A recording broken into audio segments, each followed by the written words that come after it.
हे everyone, welcome back to my channel Indian mom मयुरीमध्ये मी मयुरी तुम्हा सर्वांचं खूप मनापासून स्वागत करते. आणि आजचा आपला व्हिडिओ खूप स्पेशल असणार आहे. प्रत्येक लेडीजसाठी, नवीन स्वयंपाक करणाऱ्यांसाठी तर खूप स्पेशल असणार आहे.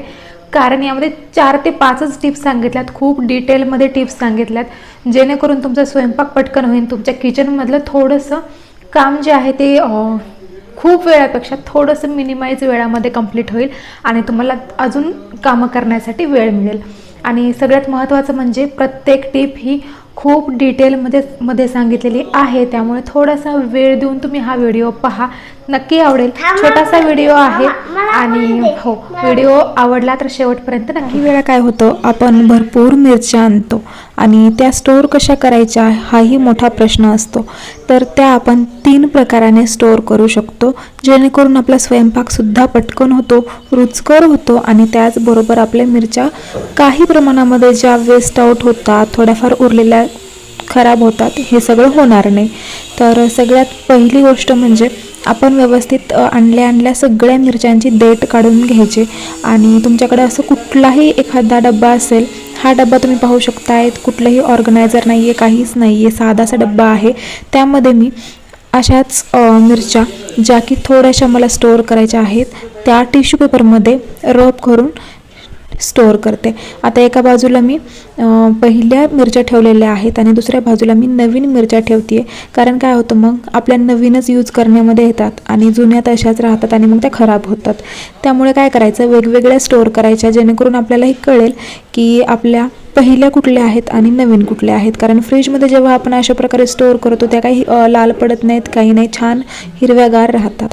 आणि दुसरी गोष्ट म्हणजे इथे मी जसं मिरचीचा कूट घेतला आहे, तशा प्रकारे तुम्ही लसूण, जिरे आणि मिरची असं तिन्ही मिक्सरमधून ग्राइंड करून ठेवू शकता, जेणेकरून तुम्हाला कधी उपयोगाला आलं. कढी करणार असाल, कुठली चटणी करणार असाल किंवा कुठलीही अशी पालेभाजी वगैरे करणार असाल ज्यामध्ये तुम्हाला अशा प्रकारचा कूट लागेल, मिरचीचा ठेचा लागेल, तर तुम्ही त्याचा उपयोग करू शकता. आणि कधी वाटलं तर तोंडी लावणं म्हणून सुद्धा तुम्ही त्याचा उपयोग करू शकता. छान जिरे असतात आणि मीठसुद्धा असतं. आणि त्याचबरोबर थोड्याशा मिरच्या आपण ज्या तशाच स्टोअर करतो, त्या मिरच्या आपण अशा प्रकारे पोह्याला किंवा मग कुठल्याही अशा प्रकाराला, उसळीला वगैरे ज्याला आपल्याला मिरच्यांची तुकडे हवे असतात तेव्हा यूज करू शकतो. वाटण आपल्याला रोजच्या जेवणामध्येच लागत असतं. त्यामध्ये कांदा, मिर्च, 1-2 मिरच्या, त्याचबरोबर टोमॅटो, लसूण पाकळ्या आणि कोथिंबीर किंवा मग 7 ते 8 शेंगदाणे. तर हे सगळं एका भाजीच्या वाटणाचं सामान आहे. पण तुम्ही असंच 3 ते 4 भाज्यांचं किंवा मग 9 ते 10 दिवस हे वाटण टिकतं, ज्यावेळी तुम्ही हे परतून नाही घेत, कच्चं काढता आणि फ्रीजमध्ये स्टोअर करता. फ्रीजमध्ये एखाद्या डब्यामध्ये ठेवलं की मग ते तुम्ही 8 ते 10 दिवस आरामात यूज करू शकता. त्याची टेस्टसुद्धा जात नाही आणि ऐनवेळी तुम्हाला असं कुठल्याही भाजीला, ग्रेव्हीच्या भाजीला जेव्हा लागेल तेव्हा काढून घेता येतं. तुम्ही पाहू शकताय, असं वाटण ठेवल्यामुळे माझी भाजी किती पटकन झाली आहे.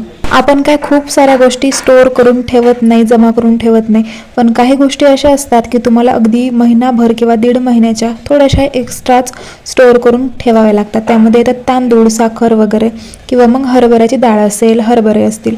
तर हे सगळं स्टोअर करायचं म्हणजे परत ते खराब होण्याची भीती आणि सुरम्या किंवा जाळं आळं, त्यानंतर हरभऱ्याला मुख्यतः भुंगे लागतात. तर ते सगळं होऊ नये यासाठी आपण काय करू शकतो, तर तांदळाला स्टोअर करताना आपण एकतर त्यामध्ये मीठ खाली टाकू शकतो. जेव्हा स्टीलचा डबा वापरत असू त्यावेळी मीठ टाकल्यानंतर जेव्हा आपण धान्य टाकतो त्यावेळी परत एकदा शेक करून घ्यायचा डबा, म्हणजे खालून डबा फुटणार नाही, नाहीतर मिठामुळे स्टीलचा डबा फुटतो. आणि त्याचबरोबर हरभऱ्यालासुद्धा आपण तसंच मिठाचं करू शकतो. मिठामुळे जाळी होत नाही आणि भुंगासुद्धा लागत नाही. आणि सगळ्यात महत्त्वाचं म्हणजे तेजपत्र आपल्या घरामध्ये उपलब्ध असतंच. हरभऱ्यामध्ये तेजपत्राचा उपयोग होत नाही, पण तांदळामध्ये तेजपत्राचा उपयोग खूप स्ट्रॉंगली होतो.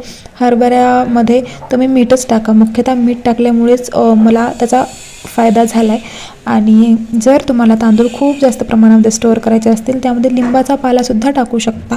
पण लिंबाचा पाला वाळल्यानंतर तुम्हाला तो मिसून काढायला खूप वेळ लागतं, टाईमवर तुमचं कुठलंही काम होणार नाही. त्यामुळे त्याविरुद्ध तुम्ही तेजपत्र जर टाकलं तर तेजपत्र तुम्हाला उचलून घेता येतं किंवा मग ते गेलं पाण्यामध्ये तरीही काही होत नाही. आपल्या रोजच्या वापरातलं मीठ, मिठाला काही वातावरणामध्ये म्हणजेच हिवाळ्यामध्ये किंवा पावसाळ्यामध्ये, मुख्य म्हणजे पावसाळ्यामध्ये खूप जास्त मॉइश्चर सुटतं, ओलसर मीठ होतं आणि अशा वेळी आपण जेव्हा स्वयंपाकामध्ये वापरतो त्यावेळी त्याचा अंदाज चुकण्याची शक्यता असते आणि काही जणांना असं ओलसर मीठ आवडतसुद्धा नाही. त्यामुळे ते तुम्ही काय करू शकता की थोडंसं कॉर्नफ्लॉवर तुमच्या घरी असेलच अवेलेबल, प्रत्येकाच्या घरी असतं, कारण आत्ता प्रत्येकाकडे वेगवेगळ्या डिशेस ट्राय केल्या जातात, तर त्यावेळी ते उपयोगात येतं. त्यामुळे त्याचं थोडासा भाग आपल्याला, एवढी जर बरणी असेल तर तुम्ही अर्धा चम्मच जरी टाकलं तरीही मॉइश्चर पकडत नाही, मस्त दाणेदार मीठ राहतं. तर अशा वेळी तुम्हाला छान मीठ मिळतं. व्हिडिओ आत्तापर्यंत पाहताय म्हणजे नक्कीच आवडला असेल. व्हिडिओ जर आवडला असेल तर एक मोठं लाईक देऊन जा. त्याचबरोबर नवीन असाल तर सबस्क्राईब करा, कमेंट करा की तुम्हाला ह्या सगळ्या टिप्समधली कोणती टिप आवडली आणि हो, अजून कुठल्या कुठल्या बाबतीमध्ये तुम्हाला हॅक्स टिप्स पाहायला आवडतील तेही सांगा. लवकरच आपल्या चॅनलवरती रिव्ह्यूजचे व्हिडिओसुद्धा येणार आहेत. काही नवीन मेकअप प्रोडक्ट घरापर्यंत पोहोचले आहेत, काही ब्रँड्सनी पाठवलेत, तर बघूयात त्याचा कसा यूज होतो. माझ्या स्किनवरती मी आधी पाहते.